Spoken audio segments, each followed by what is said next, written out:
Buenas tardes. Vamos a comentar en este tutorial el estándar 10.1, que trata de las causas que llevan a la proclamación de la Segunda República y su relación con las dificultades económicas de los años 30. Es decir, ver ese otro contexto económico global que está vigente fundamentalmente en los países occidentales, empezando por Estados Unidos.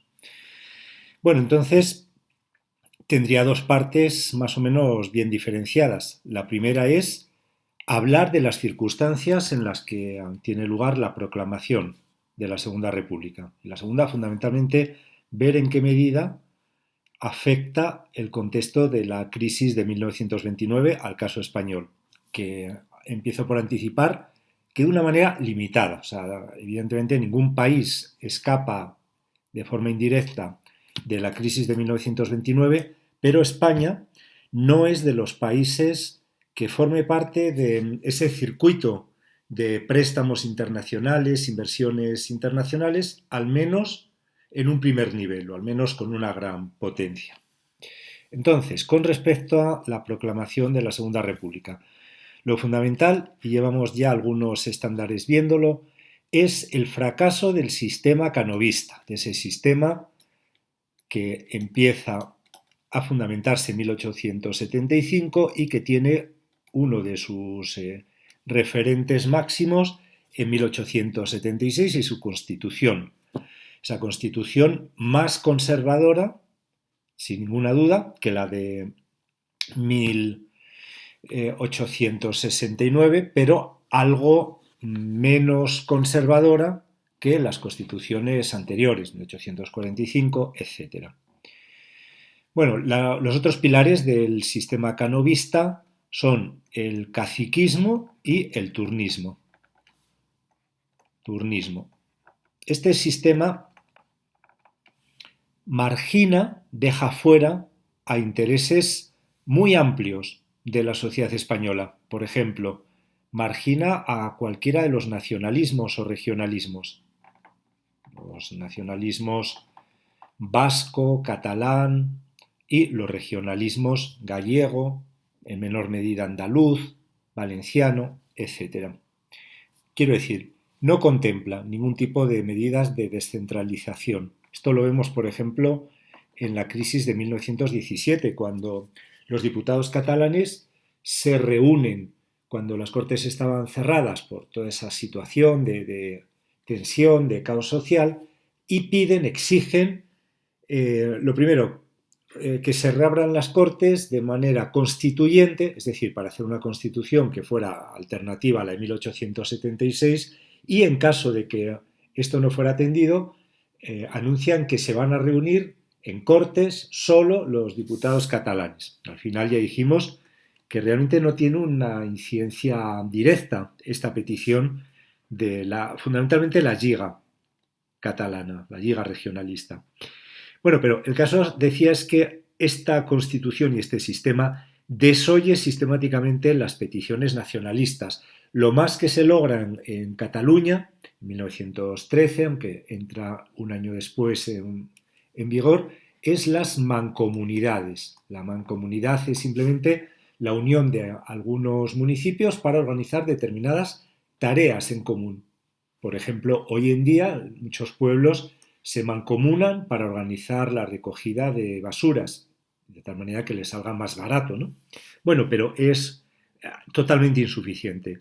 Deja fuera, obviamente, a los republicanos.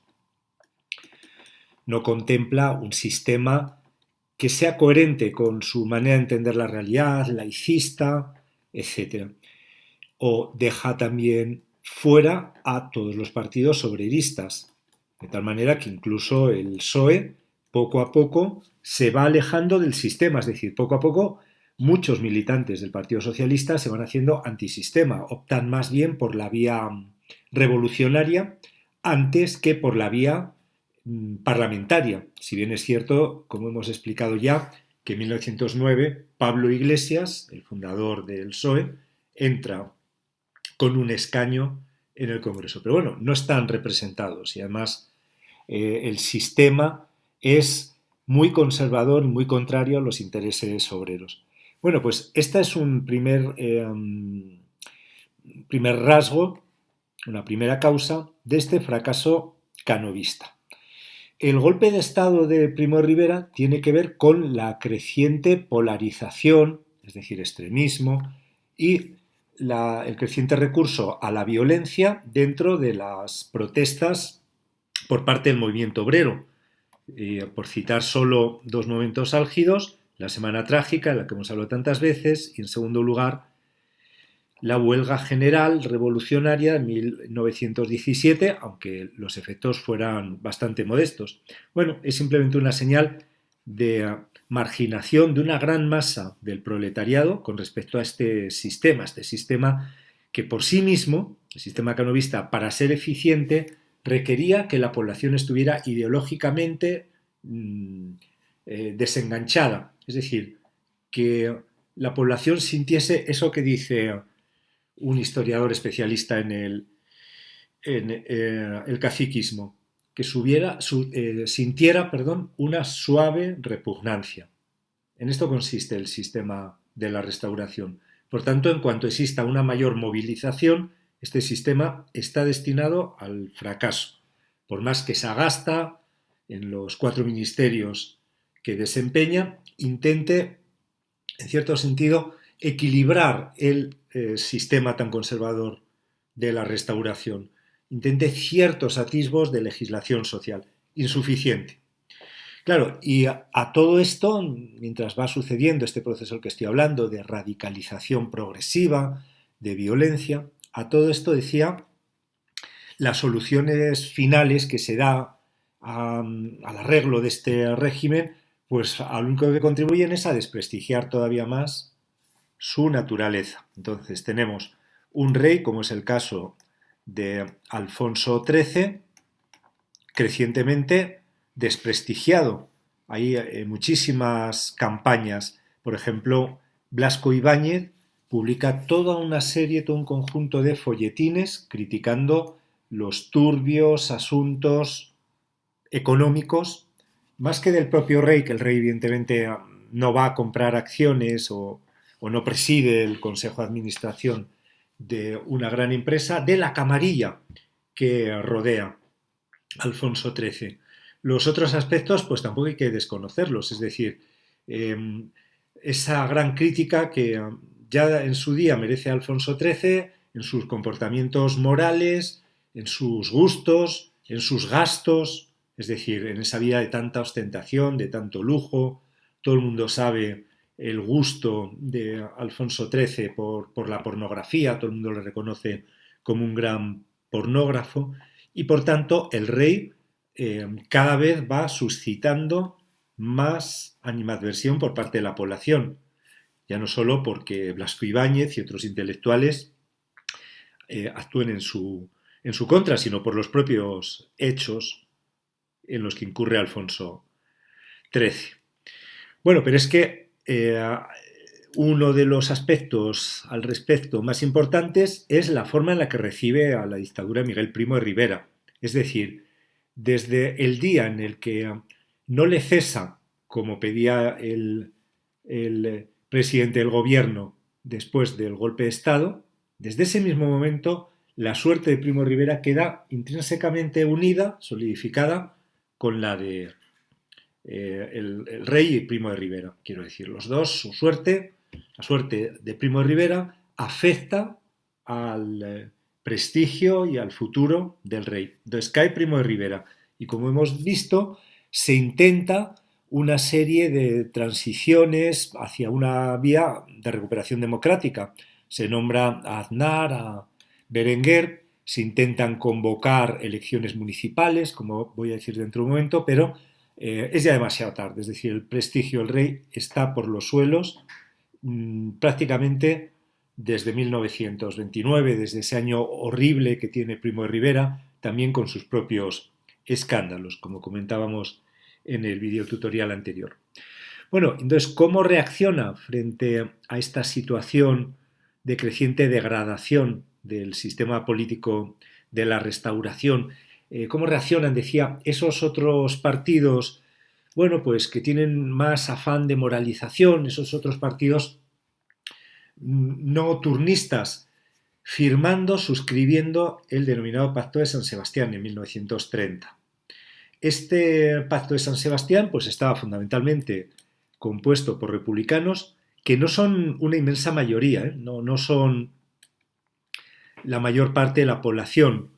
Cuando otro de los grandes intelectuales, Ortega y Gasset, un filósofo muy reconocido en su tiempo, una figura de enorme prestigio, escriba Deletnes monarquía, es decir, la monarquía es deleznable, señala algo así como que esto no es un movimiento antimonárquico, lo que él propone, sino es más bien antialfonsino. Es decir, la crítica es más contra el propio rey, contra la persona de Alfonso XIII, que contra la monarquía como sistema. Pero bueno, aunque sean minoría, los republicanos obviamente lideran parte de este proceso de cambio de sistema político, ¿no? Están también, por ejemplo, la izquierda catalana, otros políticos socialistas, como es el caso de Prieto. Y he dicho que en el PSOE no todos son, al principio, partidarios de la vía política. Algunos ya directamente, viéndose excluidos, se han hecho partidarios de la vía revolucionaria, sin pasar por las urnas. Pero también en este pacto parte para tranquilizar, ¿no?, a las clases más aristocráticas, está Alcalá Zamora, que podemos decir que es una persona perteneciente a cierta aristocracia andaluza, ¿no? Es una persona conservadora, es rico y por tanto tranquiliza a muchas de las personas que pudieran dudar de esta nueva etapa política, que pudieran pensar que era una etapa excesivamente revolucionaria, ¿no? Hay una anécdota que me parece que la pongo en el estándar y es que a Alcalá Zamora lo detienen a la salida de misa, lo detienen por su implicación en el Pacto de San Sebastián, pero a la salida de misa, no de un mitin revolucionario, no, es una persona, bueno, pues en cierto sentido conservadora, pero también, como tantos otros, contraria a Alfonso XIII. Por mucho que Primo de Rivera se empeñe haciendo una campaña de desagravio contra el rey, etcétera, la opinión pública y parte de, o sea, la gente y parte de los medios de comunicación están decididamente en su contra. Tampoco le ayuda en absoluto el desastre anual y en general toda la política que ha llevado a cabo en Marruecos. Y todavía más por encima de esto, el que el ejército tiene un gran desprestigio, pero es que Alfonso XIII se pone a la cabeza del ejército, se pone como defensor del ejército, es el que exige la ley de jurisdicciones para acabar con el Cucut y la BEU y cualquier crítica al ejército, y encima está muy por delante de los ministros de la guerra a la hora de tomar decisiones. Él es el primero que da un abrazo a Silvestre, el general que está haciendo esa locura de internarse en Alucemas 120 kilómetros hacia el interior, generando ese verdadero desastre, que solo en 1926 se va a finalmente cerrar, como decíamos también en el estudio de la evolución demográfica. Quiero decir entonces que Alfonso XIII, como cabeza de un ejército que a su vez está desprestigiado, y como persona que se salta a la torera la propia legalidad, el propio sistema canovista, poniéndose por encima de los ministros de la guerra o de los presidentes de gobierno y despachando por su cuenta y riesgo con los militares. Bueno, pues todo esto lo que va a suponer es una creciente animadversión por parte de la población, como decía. Bien, y entonces, bueno, bien, se me olvidó explicar una cosita de aquí. El Pacto de San Sebastián tenía previsto iniciar un movimiento basado en una huelga general el 15 de diciembre. Sin embargo, 3 días antes, el día 12, un militar galán, que pongo en los apuntes, se piensa algo así como el Robespierre español, por su cuenta y riesgo, saltándose todos los planes anteriormente dispuestos, da un golpe de Estado. En cierto sentido, lo que hace es abrir el cajón de los planes secretos que se guardaba con respecto a este pronunciamiento. Bueno, decía, hay elecciones el 12 de abril. Esta es la receta para convocar primero unas municipales. Recordad que hasta entonces, hasta 1925, los alcaldes eran nombrados por el propio directorio militar, sobre todo en las grandes ciudades. Y a partir de este momento y hasta 1930, los alcaldes pertenecían a la Unión Patriótica. Total, que lo que se trata ahora es de desarrollar unas elecciones que fueran el primer paso para volver otra vez a un régimen constitucional. Pero, claro, esto significaba volver otra vez a 1876, es decir, a los viejos vicios del sistema. Bueno, pues en estas elecciones de 1931 eh, sucede una gran sorpresa electoral. Como dice el propio general Aznar, el país se acuesta monárquico y se levanta republicano. En realidad, estos son los resultados. Si te das cuenta, la mayoría de los alcaldes o de los concejales elegidos, mejor dicho, bueno, la proporción también es la misma de los alcaldes y concejales, pero estos son concejales, la mayoría de los concejales son de partidos monárquicos, es decir, el Partido Liberal, el Partido Conservador, de los partidos de toda la vida. Bien, vemos algunos votos residuales del PNV, la Lliga Regionalista, algunos partidos independentistas, los comunistas, aquí amenazan con irrumpir en el juego parlamentario. El Partido Comunista es una escisión, una separación del Partido Socialista a partir de 1920. Bueno, pues aquí ya se presentan como fuerza electoral. Bueno, no es que saquen muchísimos concejales, pero supone toda una sorpresa. Pero los concejales de partidos republicanos y socialistas, que se presentan unidos, la conjunción republicano-socialista, tienen una gran importancia fundamentalmente en las grandes capitales, ni siquiera es en el conjunto del país, ¿eh? Esto de aquí son provincias, ¿eh? Entonces ahí Valladolid pues pertenece a esa minoría de tipo monárquico, junto con Baleares y Canarias. Sin embargo, en la capital de Valladolid, no, la mayoría de los votos va a ser para la conjunción republicano-socialista. Bien, el caso es que al día siguiente, el 13 de abril, y por otras consultas con el gobierno que entonces estaba en vigor, el rey decide poner camino al exilio y por tanto deja libre la jefatura del Estado. Y al día siguiente se proclama la República. Esta proclamación tiene lugar en distintas ciudades, fundamentalmente en Madrid, aunque también aquí en Valladolid hay algo, hay un acto similar, ¿no? Espontáneo, de gente en el ayuntamiento que se reúne para celebrar el nuevo régimen, la República. La República inicialmente es recibida con enorme entusiasmo. Se piensa que es un régimen que va a acabar rápidamente con las injusticias sociales, con la desigualdad, que va a mejorar la eficacia del sistema, esa administración tan corrupta, tan lenta, tan atrasada, tan decimonónica que tiene España, que la República también va a traer la modernización técnica del sistema educativo, etc. En cierto sentido, genera demasiadas expectativas y esto es lo que va a provocar que parte del movimiento obrero pronto se vea defraudada y entonces empiecen las huelgas generales ya en el año 1931, pero sobre todo una de enorme importancia en el verano de 1933 en el campo, una huelga que también pretende ser revolucionaria, y la gran huelga que veremos, que sobre todo tiene importancia en los mineros asturianos, pero también en focos como Madrid y otras ciudades industriales, y también es muy importante en Barcelona en 1934. Bueno, todo esto es simplemente para anticipar que la República nace con un gran entusiasmo, una gran voluntariedad y grandes expectativas por parte de la gente que sale a la calle a celebrarlo.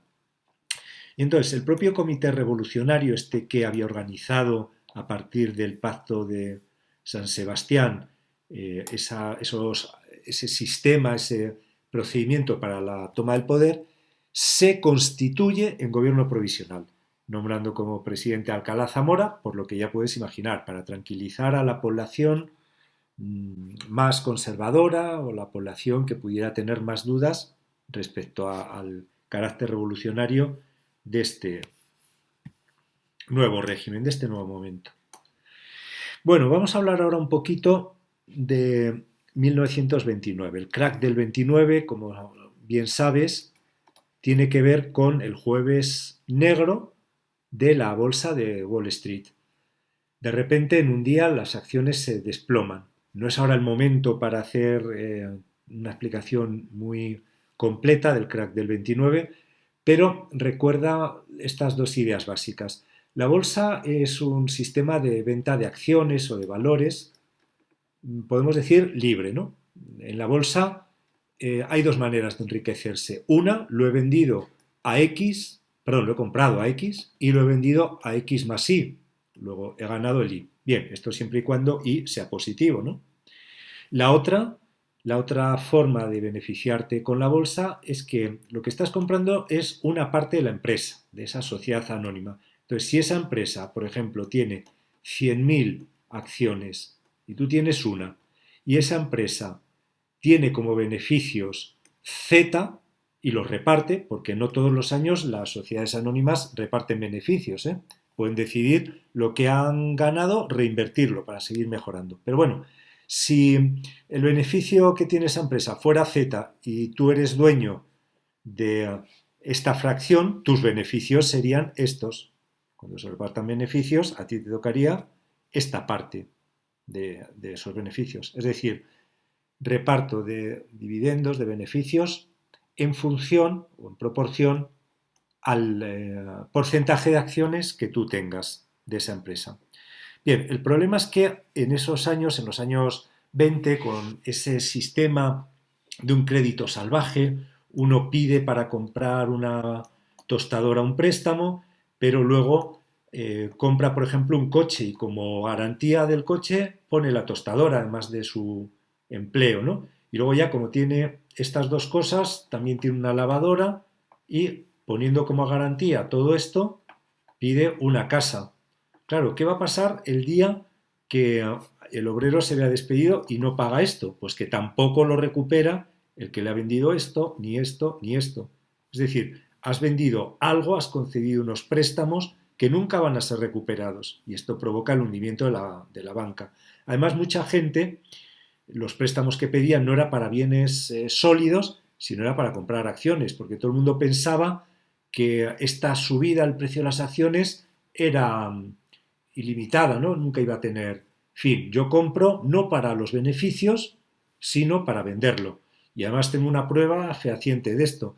Hay una empresa en Estados Unidos que era la Sociedad para la Fabricación de la Rueda del Movimiento Continuo, que es algo que no existe, todavía no se ha logrado. Y sin embargo, en bolsa, o sea, y los beneficios cero, ¿no? Si no existe, ¿qué van a vender? Pero en bolsa crecía y crecía y crecía como la espuma. Esto es una señal de que hay una nítida escisión entre los beneficios y el valor bursátil, el valor que tenían en este mercado de compraventa de acciones. Bueno, pues resulta que de repente entra todo el mundo en pánico al darse cuenta de que esto cada vez es más exiguo, de que los beneficios están decreciendo, de que hay una sobreproducción. Es decir, el taylorismo, esos métodos de fabricación en cadena, lo que han provocado es demasiados productos respecto a las personas que lo pueden comprar.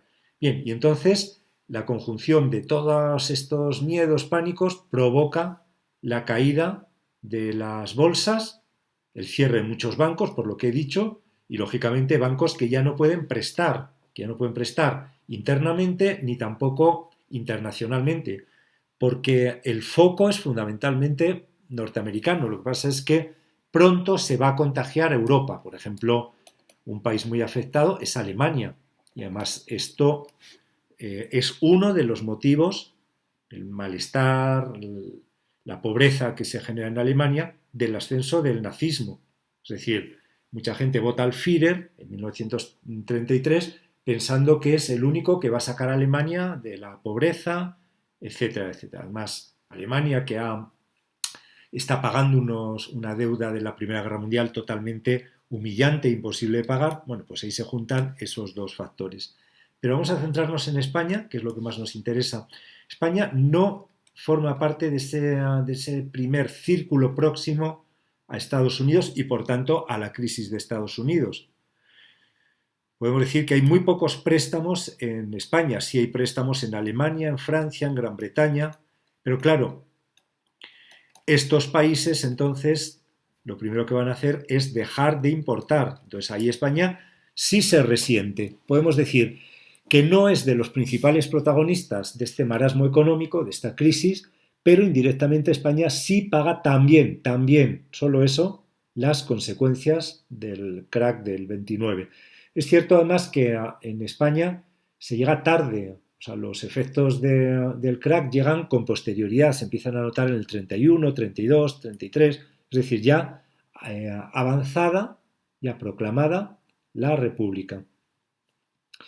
La República que se proclama el 14 de abril de 1931.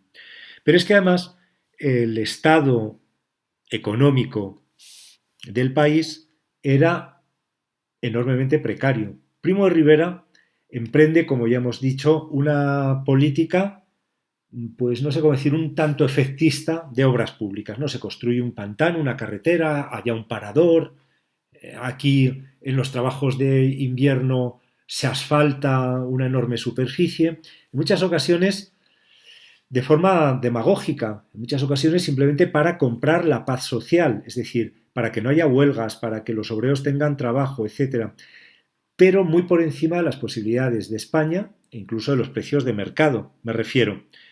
Asegura, Primo de Rivera, precios bajos para los alimentos de primera necesidad, insisto, para que no haya protesta, pero claro, generando una creciente deuda en el Estado español.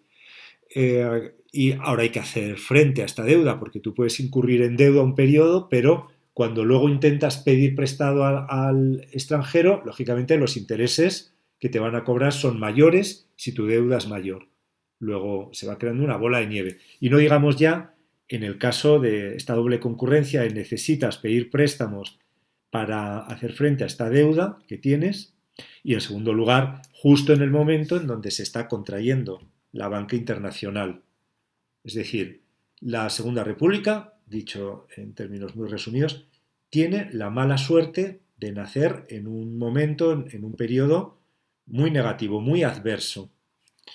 Bueno, y además, dentro de este contexto crítico, pues hay una progresiva radicalización. Es decir, ya he hablado un poquito del PSOE, pero no es el único partido que recurre a estas técnicas antisistema, ¿no? La derecha, poco a poco, va organizándose de tal manera que forma organizaciones de resistencia. Es decir, es cuando se funda en este periodo, cuando se va a fundar Falange, cuando se van a fundar organizaciones paramilitares dentro de los partidos políticos. Es decir, la derecha se moviliza para contrarrestar lo que ve como un progresivo intento de revolución social por parte de la izquierda. Los discursos son muy incendiarios y lo que sucede en el propio Valladolid, en cada uno de los lugares de España, es de una creciente tensión social. Esta fotografía de aquí es de Valladolid y es el momento en donde se une Falange y las Jons, donde se unen Falange Española y las Jons, un grupo de jóvenes encabezados por Onésimo Redondo, fundamentalmente, esto lo veremos un poco más adelante, pero bueno, fundamentalmente con jóvenes de los colegios Lourdes, San José, etcétera, que en el lugar de ir a hacer botellón como vosotros, he dicho eso, a las moreras lo que hacían era instrucción paramilitar, es decir, prácticas de tiro con fuego real. No porque ya estuvieran pensando en una guerra, sino por el propio día a día. Es decir, progresivamente va habiendo mayores conflictos de convivencia. Hay muertos, hay numerosos muertos, no solo en Valladolid, en toda España, durante todo este periodo de la Segunda República. Y poco a poco las clases más conservadoras van comprando más ese discurso del caos, del desorden social, de la violencia que alimenta la propia extrema derecha y poco a poco va cuajando más esa revolución. Estamos hablando de un suceso que no únicamente es aplicable a España. Los años 30, finales de los 20-30, hay numerosos regímenes totalitarios, fascistas en Italia, en Alemania, pero no son los únicos casos. También en Portugal va a haber un fuerte movimiento fascista que va a desencadenar también en una dictadura, el general Salazar, etcétera.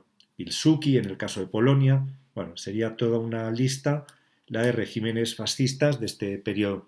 Con esto quiero decir que a los problemas económicos se suman, se unen también problemas sociales, huelgas, cierres empresariales y víctimas casi diarias, cierre de universidades. Es incontable el número de incidencias de orden público que va a haber durante la Segunda República. Y por tanto, esta crisis no solo es económica, sino, podemos decir, también acaba siendo una crisis social, una crisis de convivencia. Hay un parlamentario muy célebre, también presidente de gobierno, Azaña, que decía a la extrema derecha: ustedes por la noche provocan muertes, carreras por las calles, asaltos a sedes de izquierda, y luego por la mañana del día siguiente vienen al Parlamento a acusar al gobierno de la falta de control del orden público. Es decir, que es una estrategia, los problemas de convivencia son una estrategia de una parte de la derecha más extremista para desestabilizar la República. Bueno, y aunque esto lo vamos a ver en el siguiente epígrafe que habla de las reformas, estamos hablando de un momento de una enorme inversión por parte del Estado. Inversión en varias cosas. En educación es el momento en donde más escuelas se crean en un periodo más reducido de tiempo. Esto lo vamos a ver en el siguiente epígrafe, insisto. O reforma agraria, que también implica que a la gente a la que le sustraen sus latifundios recibe una compensación económica, o reforma del ejército, y todo es un suma y sigue. Es un momento de enorme inversión justo en un contexto de crisis económica y de crisis social.